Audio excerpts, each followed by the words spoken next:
Hello everyone, welcome back. Let's begin with the new question. The question says evaluate integral 2 to 3 x divided by x plus 2 multiplied by x plus 3 dx. Very important question. Without wasting any time, let's quickly begin with the solution. First of all, let's consider the given integral as I.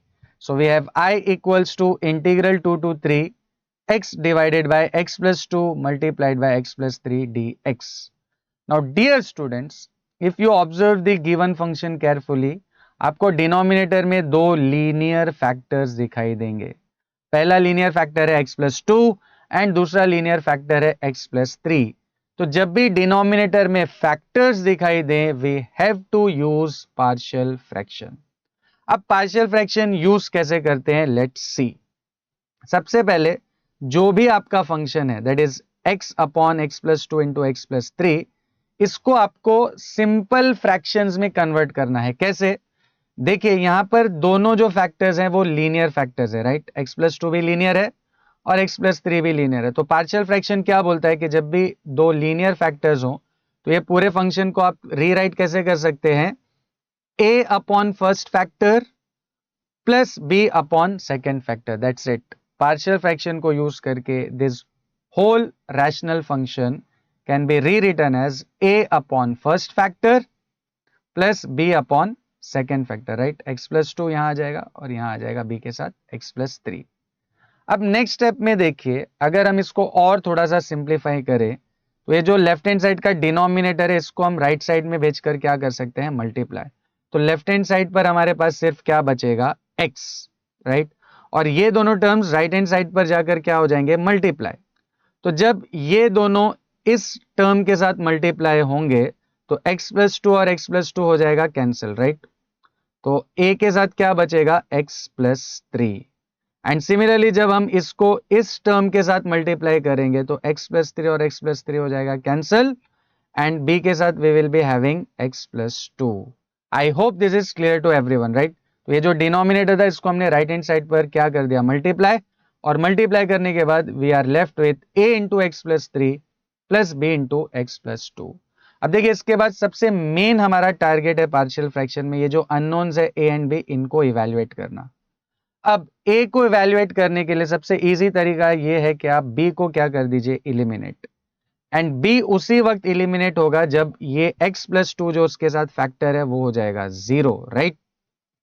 तो a find करने के लिए we have to eliminate b and b को eliminate करने के लिए b के साथ जो फैक्टर है x प्लस 2 उसको हमको क्या करना पड़ेगा, 0. एंड x प्लस 2 0 उसी वक्त होगा जब x की वैल्यू क्या हो जाएगी, -2, राइट. ये प्लस 2 वहां जाकर क्या हो जाएगा, -2. तो इसका मतलब इनडायरेक्टली अगर हमें a फाइंड करना है तो b को इलिमिनेट करना पड़ेगा और b को इलिमिनेट करने के लिए x की वैल्यू हमें क्या लेनी पड़ेगी, -2. So let's put x equal to -2 in this equation. तो x की जगह पर आ जाएगा -2, यहां भी x की जगह पर आ जाएगा -2 और यहां भी x की जगह पर क्या आ जाएगा, -2. अब नेक्स्ट स्टेप में this -2 will remain as it is. ये -2 और +3 हो जाएगा +1, so it will be a into 1 और ये -2 इंटू +2 तो हो जाएगा 0, सो b इंटू 0. तो ओवरऑल ये हो जाएगा 0 और a की वैल्यू हमें क्या मिल जाएगी, -2. अब जैसे हमने a को फाइंड किया है वैसे हमें क्या फाइंड करना है, b. अब सिंपल है, b को इवैल्यूएट करने के लिए क्या जीरो करना पड़ेगा हमें, a को. और a कब जीरो होगा, जब उसके साथ वाला फैक्टर x प्लस 3 हो जाएगा 0. एंड x प्लस 3 उस वक्त जीरो होगा when x will be -3. Alright. तो b फाइंड करने के लिए हमें पूरी इक्वेशन में x को क्या पुट करना पड़ेगा, -3. So let's put x equals to -3. तो यहां भी x की जगह पर आ जाएगा -3, यहां भी x की जगह पर आ जाएगा -3 और यहां भी x की जगह पर क्या आ जाएगा, -3. अब नेक्स्ट स्टेप में दिस विल रिमेन -3. अब ये -3 + 3 हो जाएगा 0, सो a into 0 and -3 + 2 will be -1, so b into -1.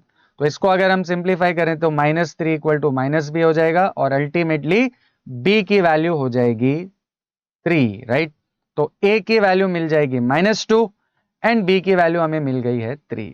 अब देखिए नेक्स्ट स्टेप में a और b फाइंड करने के बाद हमारा जो एक्चुअल इंटीग्रल है वो है ये, राइट. बट उसके अंदर जो फंक्शन है उसको हमने पार्शियल फ्रैक्शन के थ्रू इस फॉर्म में कन्वर्ट कर लिया, right.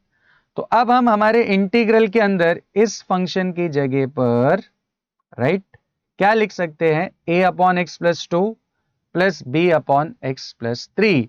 So overall integral will become 2 to 3 a upon x plus two plus b upon x plus three dx। अब हमको सिंपली क्या करना है, इन दोनों को इंटीग्रेट, और ये इंटीग्रेट करना काफी सिंपल है।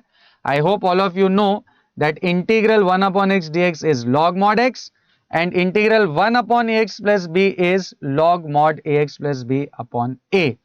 तो यहां पर a कांस्टेंट है, एज इट इज आ जाएगा, और 1 अपॉन एक्स प्लस टू का इंटीग्रल हो जाएगा log mod x plus two. So it will be a log mod x plus two, and similarly यहां पर b एज इट इज आ जाएगा, and 1 upon x plus three का integral will be log mod x plus three. And क्योंकि ये definite integral है तो lower limit आ जाएगी यहां पर 2 एंड अपर लिमिट 3। अब देखिए इंटीग्रेट करने के बाद हमको क्या करना होता है डेफिनेट इंटीग्रल में, जहां भी आपको x दिखाई दे रहा है वहां पर पहले क्या सब्स्टिट्यूट करना होता है, अपर लिमिट दैट इज 3। तो सबसे पहले यहां पर x और x की जगह पे हम क्या सब्स्टिट्यूट कर देंगे, 3 और 3। तो ये क्या हो जाएगा, a log 3 plus two plus b log 3 plus three. तो हमने सक्सेसफुली क्या सब्स्टिट्यूट कर दिया है, upper limit. And then we have to minus lower limit. Lower limit मतलब जहां भी x दिखाई दे रहा है वहां पर आप क्या सब्स्टिट्यूट कर देंगे, 2। तो ये हो जाएगा a log mod 2 plus two plus b log mod 2 plus three. अब नेक्स्ट स्टेप में ये हो जाएगा 3 प्लस टू 5, 3 प्लस थ्री 6। तो this is a log 5 plus b log 6, and ये a log 4 हो जाएगा और b log 5, बट क्योंकि बाहर माइनस साइन है तो दोनों की साइन हो जाएंगी चेंज। तो minus a log 4 and minus b log 5। अब इसके बाद देखिए हमको a और b की वैल्यूज ऑलरेडी हमने कैलकुलेट की हुई है। a है -2 और b है +3। तो जहां जहां आपको a और b दिखाई दे रहा है वहां पर आप क्या सब्स्टिट्यूट कर सकते हैं, -2 और 3। तो ये हो जाएगा -2 log 5 प्लस 3 log 6 माइनस, अब यहां पर देखिए जो माइनस a है तो a ऑलरेडी माइनस है तो माइनस और माइनस हो जाएगा +2 log 4 एंड -3 log 5। तो सिंपली हमने क्या किया है, a और b की जगह पे उनकी रेस्पेक्टिव वैल्यूज सब्स्टिट्यूट कर दिए। अब इसको सिर्फ सिंप्लीफाई करना है, दैट्स इट। तो उसके लिए मैं पहले क्या कर लेता हूं, जितने पॉजिटिव टर्म्स है उनको हम पहले लिख लेते हैं। तो 3 log 6 और 2 log 4 को हम पहले ले लेते हैं, और -2 log 5 और -3 log 5 को ले लेते हैं बाद में। अब I hope all of you know that कि ये जो log के रूल है, log का जो मल्टीपल होता है वो क्या बन जाता है, पावर। तो ये जो 3 है ये 6 का क्या बन जाएगा, पावर 3। तो it will become log of 6 raised to 3, then ये log of 4 raised to 2, then 5 raised to 2 and 5 raised to 3, right. तो जितने भी log के मल्टीपल्स है वो सारे क्या बन जाएंगे, उनके पावर्स। अब फाइनली जहां भी log ऐड होता है वहां पर हम करते हैं मल्टीप्लाई, और जहां भी सब्ट्रैक्ट होता है वहां पर करते हैं डिवाइड। log की प्रॉपर्टीज हम सिंपली यूज कर रहे हैं। तो ये और ये हो जाएंगे मल्टीप्लाई और ये दोनों हो जाएंगे डिवाइड। तो overall it will be log of 6 cube into 4 square divided by 5 square into 5 cube, और eventually when you simplify this you get final answer as log of 3456 divided by 3125. I hope this is clear to everyone. See you in the next video.